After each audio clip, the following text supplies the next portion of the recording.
waa mar kale iyo kale oo ku saabsan dadka ugu xukunka dheer ee gobolka Geeska Afrika.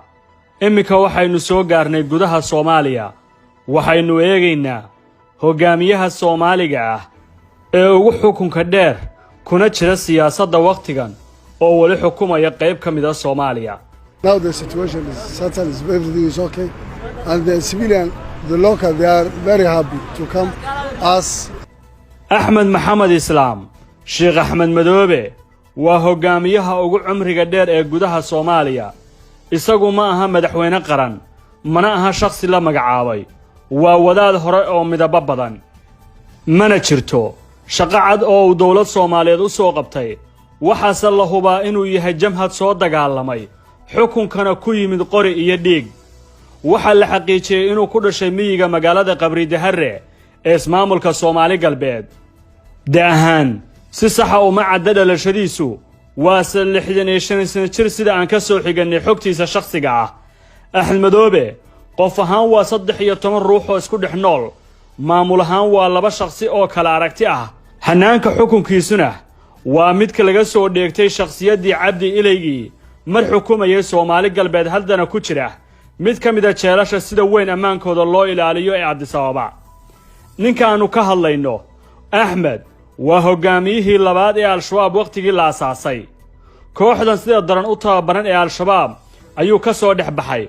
waxa uu horaantii 2006 qabsaday Kismaayo isagoo ka tirsan midowgii maxaakiimta Muqdisho. xukunkii uu dadka mariyay wali ma aha mid si fudud loo ilaawi doono. kaduna waxa uu galay baadiyaha kaneecada badan ee Raaskambooni. ugu dambayn markii ay ciidanka Itoobiya qabsadeen magaalada Kismaayo waxa uu galay xuduudda Kenya. waxa uu ka tallaabay isagoo ciidan Kenyaan hay galbinayaan, waxaana uu dib u soo galay Kismaayo. walina ayada ayuu xukumaa. Ahmed Madoobe aynu ka hadlayna ee Jubbaland siyaasaddiisa labada waji leh.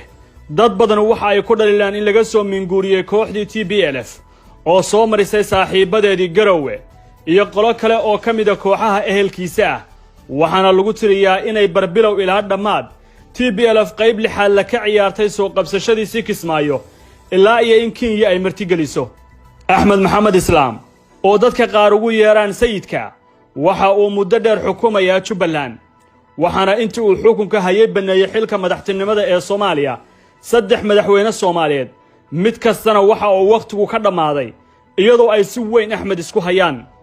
casharada TPLF waxay u muuqdaan imika inay gabaabsi yihiin, waxayna u egtahay in waqti dhow talada wax badan ay iska bedeli doonaan. Ahmed Madoobe hadda waxa uu baratan culus kala dhaxeeyaa dawladda federaalka ee Soomaaliya. tii ka sii horeysay ee Xasan Sheekhna waxa ay 2 sano ka qaadatay dagaal iyo yootan siyaasadeed ilaa ugu dambeyntii dhinacyadu ay heshiis gaareen. maamul ahaan wali ma dhaafin magaalada Kenyaatigu ay maamulkiisa keeneen ee Kismaayo. siyaasad ahaanna 3 gobol ee maamulkiisa ayaa kala irdhoobay. Jubbada Dhexe waxa ay gacanta ugu jirtaa kooxda xag jirka ah, halka gobolka Gadan ah ay hadda u muuqdaan inay ka caaltaagan yihiin iskuna hayaan dawladda federaalka ee Soomaaliya. Afmacaan ayaa lagu tilmaamaa inuu yahay midka uu Ahmed aad ugu caana maalay, laakiin dad badan ayaa rumaysan in gabagaba uu yahay. maalmo badan oo khudbado jeediyena waxa ay xaaladdu u muuqataa in dhinacyadu ay aad isku bedelayso. sunta ama waayida Ahmed uu eersan doonaa waa soo laabashada kooxda xukunka hadda joogta ee nabad iyo nolol ee uu horboodaya Maxamed Cabdilaahi Farmaajo. dad badani waxa ay u arkaan in soo laabashada Farmaajo Ahmed uu arko dhimashadiisa oo soo degdegta maadaama 2 sano oo ku meel gaarnimo loo aqoonsaday ay kaga eg tahay Agoostada sanadkan.